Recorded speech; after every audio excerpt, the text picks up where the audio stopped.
Faridabad iron steel merchant welfare association की सदैव प्राथमिकता रहती है कि वो अपने सदस्यों के वेलफेयर के लिए हमेशा कुछ ना कुछ नए काम करती रहे। और उसी के बीच हमारा एक बड़ा मुख्य उद्देश्य रहता है कि हम स्थानीय जो प्रशासन और शासन के विभाग हैं उनके साथ एक ब्रिज का काम करें फिसम्बा।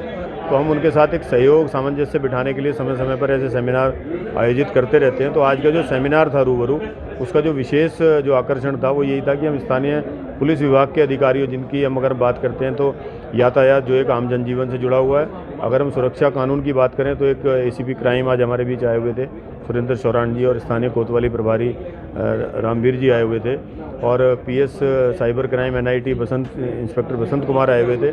जैसा कि हमारा लेन देन का और इस प्रकार का जो टेक्नोलॉजी का ज़माना है, ऑनलाइन हम इतनी सारी ट्रांजैक्शंस करते हैं, तो cyber crime day by day social sites के हिसाब से बढ़ता जा रहा है। तो उन सभी के प्रति जागरूक करने के लिए और एक बड़ी समस्या जो यातायात की रहती है उसके बारे में जानकारी देने के लिए, और हमारा ध्येय केवल ये नहीं रहता है कि हमारी आवाज़ विभाग तक जाए। हम चाहते हैं कि विभाग जो संदेश आम जनता को, नागरिक को देना चाहता है सहयोग के लिए, तो वो भी हमारे माध्यम से वो जाएँ।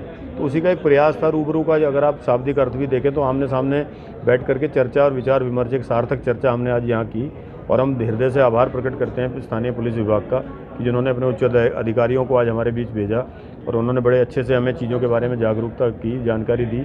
और एक सहयोग जो दिमाग में हमारे एक रूपरेखा रहती है, जो एक लक्ष्य रहता है, वो ये कि एक जो पिछले कुछ दिनों में पुलिस विभाग की पहले छवि हुआ करती थी कि एक व्यापारी के मन में एक भय रहता था कि किस प्रकार से जाकर के इंटरेक्शन होगा या किस प्रकार का वातावरण वहाँ रहेगा। लेकिन हम दिन प्रतिदिन अगर हम देखें तो हरियाणा पुलिस का जो स्वरूप हमारे सामने आ रहा है कि एक बड़े ही सुलझे हुए और अच्छे अधिकारी दिन प्रतिदिन सामने आते हैं, युवा अधिकारी हमारे सामने आ रहे हैं, जो way they behave with the public. अभी रिसेंटली आपने देखा सेक्टर 31 में जो एक स्थानीय नई एक आईपीएस अधिकारी ने एक बन करके शिकायतकर्ता एक स्टिंग किया था, और कितना एक सकारात्मक उसका रिजल्ट रहा कि कितने अच्छे से उनके साथ बिहेव।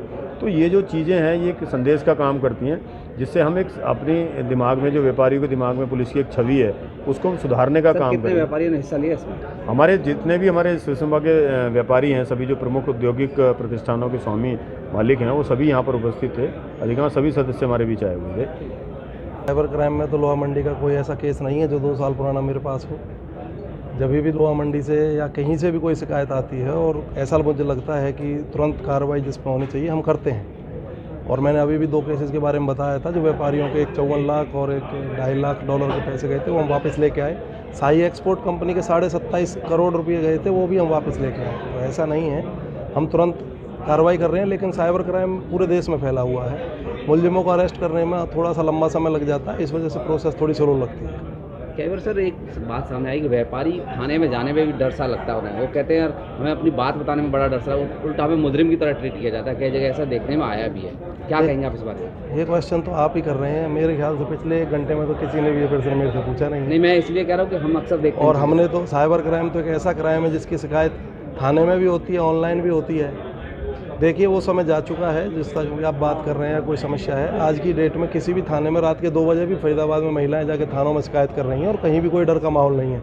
इवन साहब ने 112 की ऐसी सुविधा शुरू की है कि रात को किसी भी समय कोई महिला फ़ोन करती है कि उसको कोई समस्या हो रही है, तो हमारी पीसीआर जाकर डायल 112 से उन्हें घर तक छोड़ के आती है। आपका ये क्वेश्चन बिल्कुल ही हाइपोथेटिकल और रिलेटिव है, नहीं तो आप ट्रायल करके देखिए, 112 पे किसी महिला से कॉल कराइए, अगर गाड़ी आके घर नहीं छोड़ के आए तो हमारा दावा है। बसंत जी, इस को क्या कहना चाहेंगे जहाँ पे व्यापारी और पुलिस का आपस में सहयोग हो रहा है, बातें करें, इस तरीके के आयोजन पर क्या कहना चाहेंगे? देखिए ये व्यापारी और पुलिस ना होकर ये जनता और जनता के लिए पुलिस, इस तरह से हम एक्सप्लेन कर सकते हैं। उसमें व्यापारी वर्ग भी आता है, स्टूडेंट वर्ग भी आता है, महिलाएं भी आती हैं, पत्रकार भी आते हैं। जिस किसी को भी कोई समस्या होगी तो थाना कोतवाली है लॉ एंड ऑर्डर के लिए और शिकायत के लिए, थाना साइबर क्राइम यहाँ बैठा है, थाना ट्रैफिक बैठा है, एसीपी क्राइम यहाँ बैठे हुए थे। तो इसीलिए सभी महकमों से हमारे ऑफिसर्स हम यहाँ इकट्ठे हुए हैं। जो समस्याएं हैं इन्होंने कुछ बताई हैं, हम उनका निश्चित रूप से निदान करेंगे। ये आज लोहा मंडी के व्यापारियों की तरफ से यहाँ मीटिंग की गई थी, जिसमें हमारे SHO cyber crime NIT Basant Kumar ने काफ़ी अहम और यूज़फुल जानकारी दी गई है, जिसका मैं आशा करता हूँ कि व्यापारी लोग उसका फ़ायदा उठाएंगे और उनके दिए गए जानकारी के अनुसार अपने को फ्रॉड का शिकार होने से बचाएंगे। आमिर जी, मैं आपसे 2 दिन पहले मिला था, आपको याद होगा। एक हमारा 3 साल पहले केस हुआ था, एक बीएल ट्रेडिंग और भगवती कटर वाले थे, दो भाई थे जिन्होंने हमारे बाजार का 2.5 से 3 करोड़ रुपए मारा हुआ। और हमने पूरे कोविड के अंदर एक एक दिन सीपी साहब तक की हमने पेशी करी थी। उन्होंने हमें बुलाया था कि इसके अंदर फ्रॉड नहीं है, और हमने उनको प्रूफ किया था कि ये फ्रॉड है।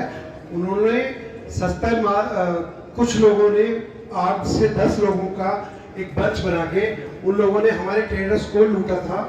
रोज हमें पैसे देते थे और हमसे मार देते थे, और उसके चक्कर में हमें 1 साल लग गया।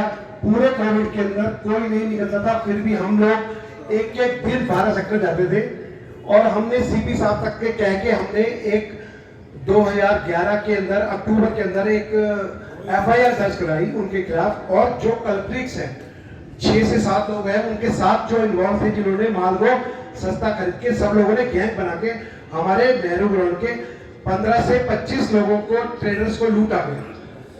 ठीक है, उनके कुछ लोगों ने हमें केस चेक दिए हुए हैं, कुछ उन्होंने केस कर रखे हमारे पार्टी ने। लेकिन जो ये 420 का केस हुआ, तो 420 धारा में वो एक FIR दर्ज किया गया, और उसके अंदर सीपी साहब तक की इन्वॉल्वमेंट थी। लेकिन 1-1.5 साल से, क्योंकि कुछ कोविड रहा, कुछ प्रॉब्लम रही, इसके ऊपर कोई कार्रवाई नहीं की हुई। तो मैं एक परसों भी आपसे शायद मिला था, इस पे एक बहुत स्पेशल एक आपसे रिक्वेस्ट, हम लोग सब लोग मिलकर चाह रहे हैं कि हम लोग ही हैं सारे जिनके पैसे 2.5 से 3 करोड़ रुपए उस बंदे ने हमसे धोखा करके खाए हुए हैं। तो इसके अंदर जो भी बेस्ट टू बेस्ट उन लोगों को FIR के अंदर जो भी उनकी कार्रवाई हो सकती है उस पर करके हमारे पैसे दिलवाए जाए, ताकि इस ट्रेड को हम बहुत आराम से चला सकें, ताकि लोगों को सबक मिले कि अगर कोई गलत करेगा तो वो अल्टीमेटली उसको देने पड़ेंगे। तो